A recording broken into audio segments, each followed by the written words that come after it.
Hello guys, saya di sini akan menjelaskan tentang teknologi industri 4.0. So, just watching.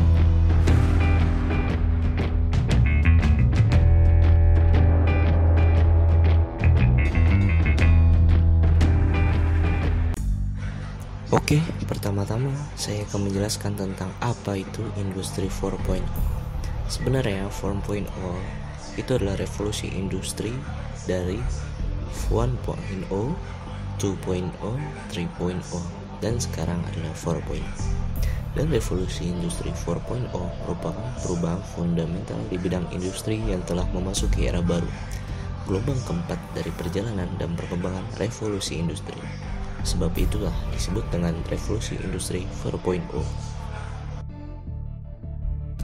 Nah, selanjutnya saya akan menjelaskan tentang tahapan-tahapan perkembangan industri teknologi. Oke, sekarang adalah perkembangan teknologi dan kita mulai dari 1.0. Pada tahun 1784, tenaga manusia digantikan oleh kehadiran mesin. Nah, ini masih dipakai oleh industri-industri kecil dan juga ilmu pertanian.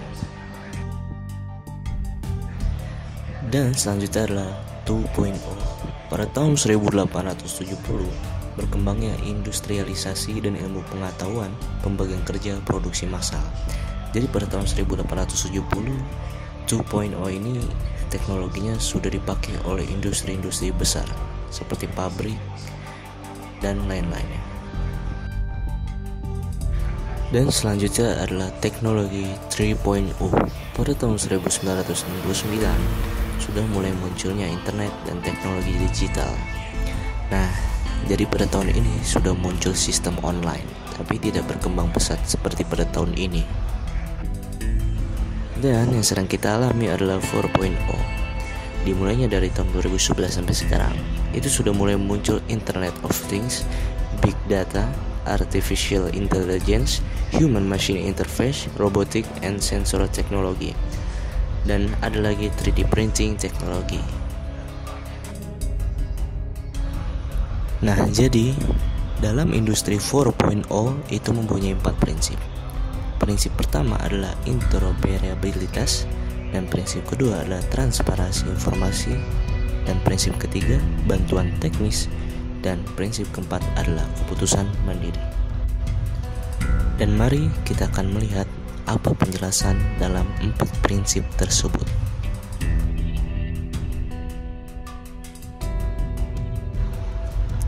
Dan ini adalah prinsip interoperabilitas. Jadi dalam penjelasannya, itu adalah kemampuan mesin, perangkat, sensor, dan manusia untuk berhubungan dan berkomunikasi dengan satu sama lain lewat Internet of Things atau Internet of People.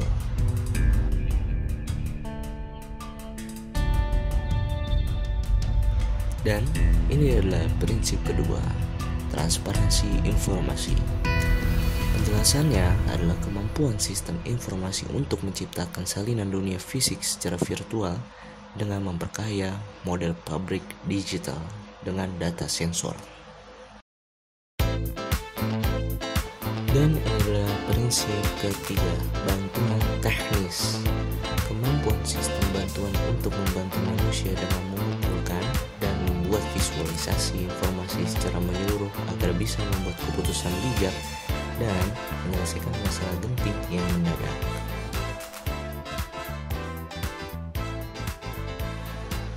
Dan ini adalah merupakan prinsip yang terakhir, yang keempat, keputusan mandiri. Kemampuan sistem cyber fisik untuk membuat keputusan sendiri dan melakukan tugas mandiri mungkin.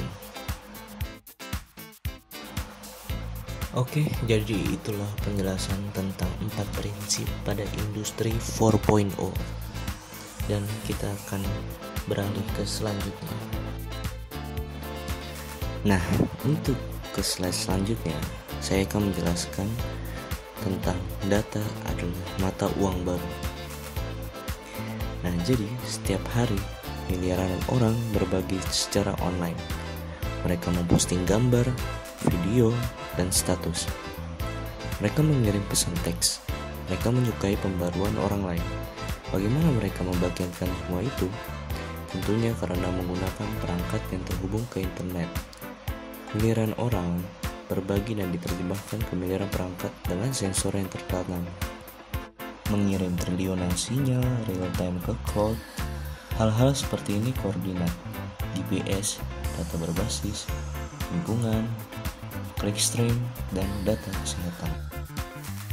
Semua data ini seperti makanan untuk kecerdasan buatan atau artificial intelligence dan mendorong inovasi pada jumlah produk dan layanan yang terus bertambah. Semakin banyak data yang Anda miliki, semakin baik prediksi yang Anda diperoleh.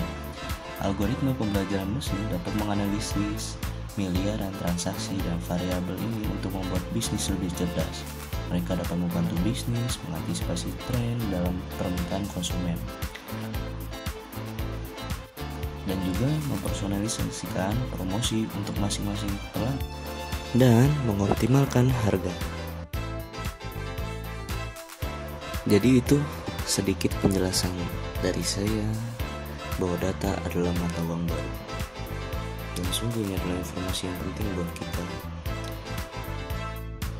Karena dengan data kita juga bisa dapat menghasilkan uang. Dan untuk slide selanjutnya saya akan menjelaskan tentang inovasi pembelajaran mesin. Jadi, dalam inovasi pembelajaran mesin, pertama saya akan menjelaskan di bidang retail. Dalam bidang retail, biasanya digunakan untuk menyoroti sentimen konsumen terhadap merek atau memprediksi pelanggan mana yang cenderung membeli produk tertentu. Nah, untuk selanjutnya ada bidang manufaktur. Dalam bidang manufaktur biasa digunakan untuk mengoptimalkan operasi rantai suplai dan memprediksi kegagalan suku cadang mesin. Dan ada juga bidang medis. Dalam bidang medis biasanya digunakan untuk membantu dokter dalam mengidentifikasi berbagai jenis sel kanker dan menemukan kelainan intrakranial secara real time. Nah, ada juga nih untuk agen perjalanan atau agen traveling.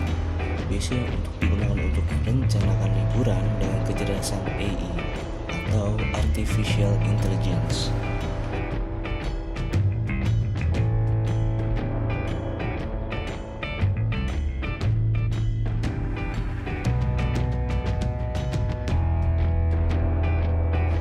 Dan untuk penjelasan terakhirnya, saya akan menjelaskan tentang dampak perkembangan industri 4.0.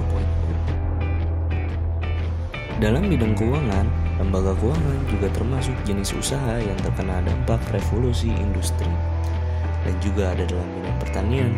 Dalam bidang pertanian, dampak dalam revolusi adalah untuk meriset dan meneliti tanaman yang akan ditanam. Dan untuk bidang retail, dalam retail, personalisasi mengubah segalanya. Penjualan layanan dan pemasaran berada dalam satu garis dan menciptakan pengalaman konsumen yang lebih personal. Dan dalam bidang transportasi, layanan transportasi berbasis jaring telah ada di berbagai sektor industri, mulai dari sarana transportasi untuk penumpang dan juga ada untuk barang. Dan untuk bidang kesehatan, presisi membantu dokter menganalisis uturan genom pasien, riwayat medis, dan gaya hidup. Informasi itu ditambah dengan data demografi dari sekelompok orang dengan kondisi serupa, serta penelitian terbaru membantu dokter menciptakan perawatan dan terapi pencegahan yang unik bagi seorang individu. Oke, itu semua adalah penjelasan dari saya untuk industri teknologi 4.0. Jika ada pertanyaan, tolong komen di bawah dan jangan lupa di subscribe ya. Terima kasih untuk semuanya yang sudah menonton dan sampai jumpa.